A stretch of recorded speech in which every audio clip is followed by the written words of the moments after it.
Tô me relacionando há um tempo e a pergunta é: será que estamos prontos para avançar? Se você tem essa dúvida, fica nesse vídeo que eu vou te ajudar a responder esses questionamentos que podem estar aí na sua mente e você pode estar ali. E agora, avança ou não avança nesse relacionamento? Primeiro ponto, às vezes você pensa, a gente briga demais. Gente, eu conheço muitos casais, já acompanhei vários casais que estavam nessa crise. Olha, a gente quer avançar, a gente quer casar, mas assim, a gente briga demais. E deixa eu falar, eu acredito que brigas são necessárias. Porque brigas são questão de desentendimento, são às vezes uma discordância, coisa que o outro fala, nada a ver. E a gente vai aumentando a intimidade. Então é fato que vai ter momentos que vão ter brigas, né? Eu acredito que é muito melhor brigar do que não ter briga nenhuma. Né? Porque se não tiver briga nenhuma, significa que alguém está se anulando, que alguém está se apagando, para que o outro possa dominar sobre a situação, ou até mesmo que vocês estão fingindo que não tem problema, que tá tudo bem e vão ficar tolerando isso, mas uma hora a gente cansa de tolerar, né? Então, assim, as brigas elas podem ser muito positivas, mas quando tá brigando demais, então sim, não é uma sirene vermelha, mas eu acredito que uma luz amarela ali que você precisa olhar e falar, será? Será que isso aqui tá certo? Porque se vocês estão discordando demais, vocês precisam parar para questionar se a visão de vocês não é muito distoante uma da outra. Porque às vezes um quer conduzir a vida de um jeito, o outro quer conduzir a vida de outro jeito. Mas beleza, como que a gente vai conduzir junto? Porque se tem uma coisa que não pode existir para algo dar certo é a divisão. A gente vê isso na Bíblia. Né? Na Bíblia, um reino dividido não tem como prosperar. Assim como um relacionamento dividido também não tem como. Sabe? A divisão é justamente a visão, a distância de visão.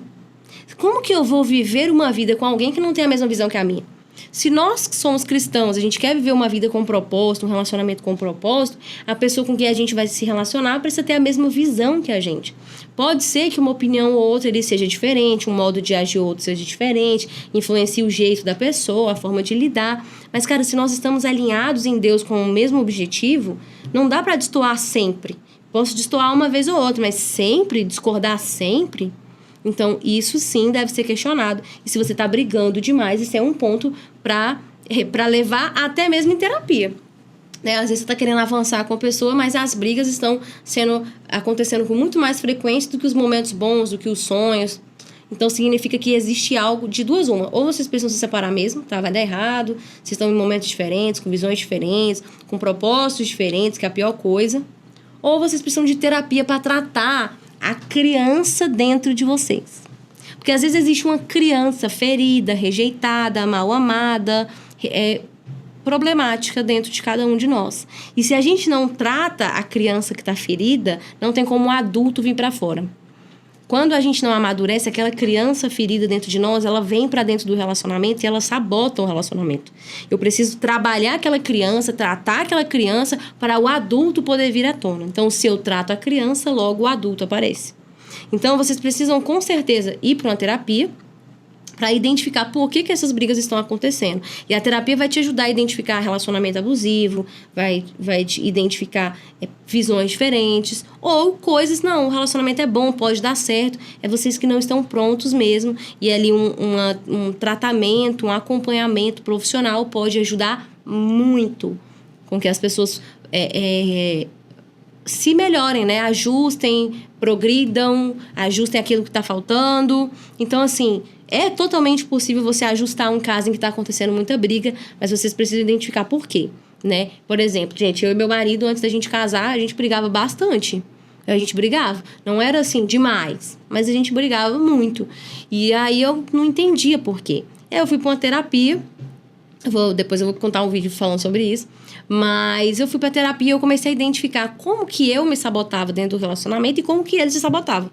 Então a gente tinha tudo pra dar certo, mas existia coisas em mim, programações que vieram lá da minha infância, que estavam falando assim, não tá pronta pra casar, porque você não sabe o que é casamento.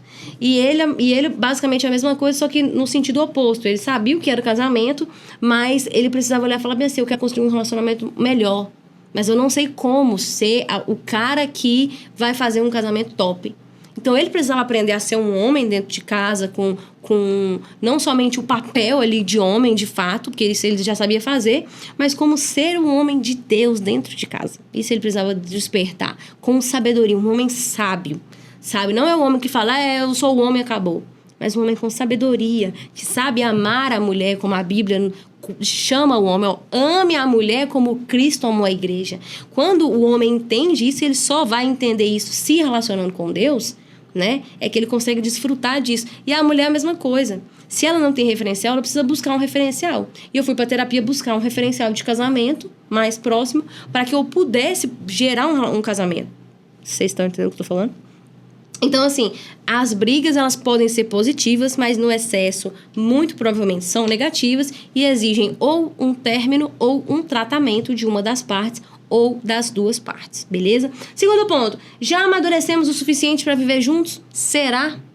Se você está questionando se vocês estão preparados para viver juntos, vocês precisam começar a se colocar em pequenas situações que exigem isso. Por exemplo, vocês já estão se relacionando, mas vocês vão viver juntos. Vocês vão pagar a conta juntos, vocês vão decidir criação de filhos juntos, vocês vão decidir a forma de organizar as finanças juntos. Então, por que já não começar a discutir sobre isso agora? Para descobrir se já está maduro o suficiente, vem cá, fulano, como é que você lida com o seu dinheiro? O que você pensa? Como é que você gera? Você recebe tanto, o que você faz com cada parte do teu dinheiro? Você entrega aonde? Você paga o quê? Ponto daí.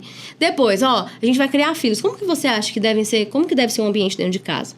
Como que você lida com, sei lá, o seu irmão mais novo, com discípulo na igreja, com liderados que você lidera às vezes no trabalho ou em outros ambientes? Como que você lida?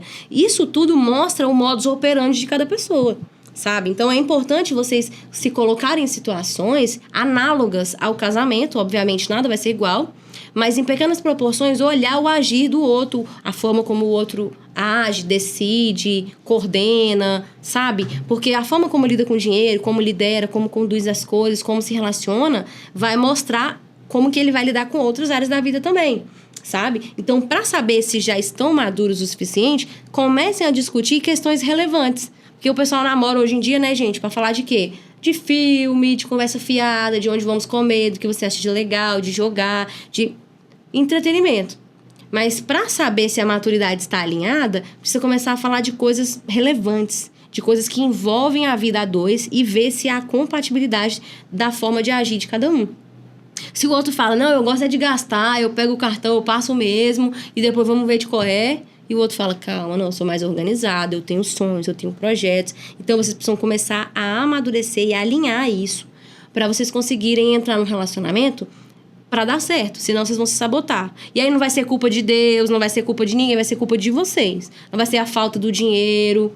Nunca é a falta do dinheiro, nunca é Deus, nunca são as pessoas, somos nós que muitas das vezes não temos controle e sabedoria para lidar com diversas áreas da vida, certo? Segundo, dá para casar sem estar 100% estável financeiramente? Gente, a pergunta que é, quem hoje é 100% estável financeiramente? Começa daí. Eu conheço gente casada há 10 anos que não é estável financeiramente.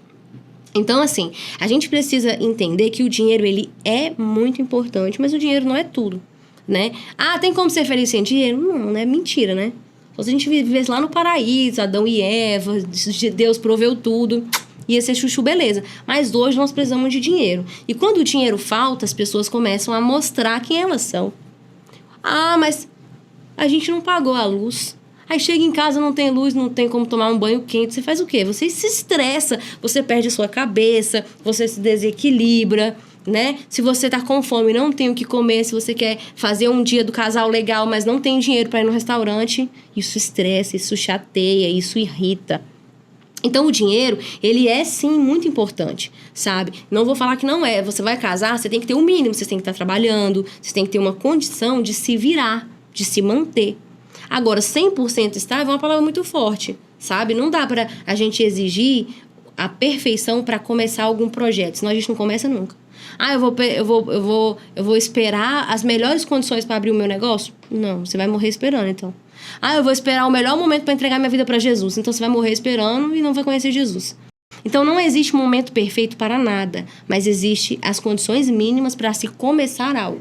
Então, para casar, você não precisa ter a vida 100% estável, mas você precisa ter o mínimo necessário para começar a construir uma vida. Vocês precisam falar bem assim, cara, a gente consegue trabalhar e pagar um aluguel, pagar a luz, se virar. Não, pode até não ter luxo, né? Porque se você for esperar viver luz, você vai casar lá com seus 40, 50 anos, sei lá quantos anos você vai casar, entendeu? Então, não precisa esperar isso e às vezes nem lá. Mas a gente precisa ter o mínimo. A gente precisa ter condições de trabalhar.